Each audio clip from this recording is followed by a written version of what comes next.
In 1972, researchers at Stanford University placed young children at a table, alone, staring down a single, highly tempting marshmallow. The rules were simple. You can eat this one marshmallow right now, or if you can wait 15 minutes without giving in, you'll be rewarded with a second one. It was the ultimate clinical study of delayed gratification, a direct battle between a child's long-term interests and their immediate biological impulses. Today, modern romance operates on that exact same premise. The dating market has evolved into one giant continuous marshmallow test. As a culture, we are failing. We have traded the slow, difficult pursuit of a lasting connection for the immediate, high-frequency validation of a smartphone screen.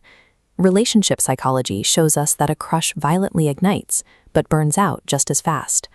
True love, by contrast, requires time to grow. When we rush headfirst into a new romance, we aren't actually connecting with the person in front of us. We're falling for a fantasy we've projected onto a stranger. Because infatuation thrives on speed, it demands that the other person remain absolutely perfect to maintain the high.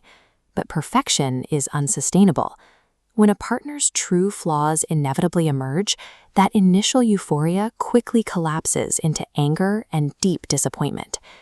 Treating dating like a race ensures we only ever experience intoxicating illusions, leaving us unable to build a life with a real, flawed human being.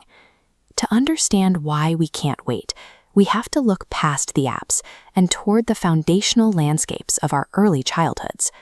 Our adult inability to pace ourselves in romance is often a defense mechanism, a psychological shield forged when we were very young. Consider the Vacillator. A child raised by an unpredictable parent often develops a profound, lingering fear of abandonment. As adults, they aggressively idealize new partners to secure the consistent love they lacked as children. Their massive expectations are actually a flawed attempt at self-protection. Other patterns emerge too, like the avoider, who relies on total logical detachment to survive intimacy, or the pleaser, who lies to avoid even the smallest conflict. Each of these mechanisms relies on extremes, either running away the moment things get real, or rushing in so fast that real connection is never required. Modern dating apps are perfectly engineered to let us indulge these specific fight-or-flight urges endlessly. By providing a limitless supply of new people, these platforms ensure we never have to face the friction required for real personal growth. The modern dating market weaponizes our oldest childhood fears, keeping us swiping in a loop of instant gratification instead of committing to the work of a real relationship. If we resist the cheap thrill of infatuation, the reward is mature love, the second marshmallow. A crush is built on surface-level commonalities, but mature love demands vulnerability.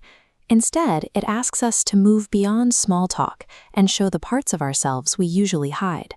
It requires confronting past trauma, mending arguments together, and actively accepting a partner's imperfections. This creates a shift from the exhausting anxiety of a new fling to the familiar, grounded comfort of coming home to a best friend. True connection is earned through the slow, highly imperfect endurance of reality. This diagram illustrates a specific philosophical function of commitment. It acts as a structural inhibitor for our chaotic instincts. When we rely entirely on momentary urges and childhood traumas, we almost always default to the fast, reckless thrill. Marriage provides a necessary framework that shields us from our own destructive impatience. This structural boundary forces us to sit at the table, tolerate the difficult wait, and actually mature alongside another person. Maturity begins when we stop running from our fears, endure the friction of real connection, and finally receive the second marshmallow,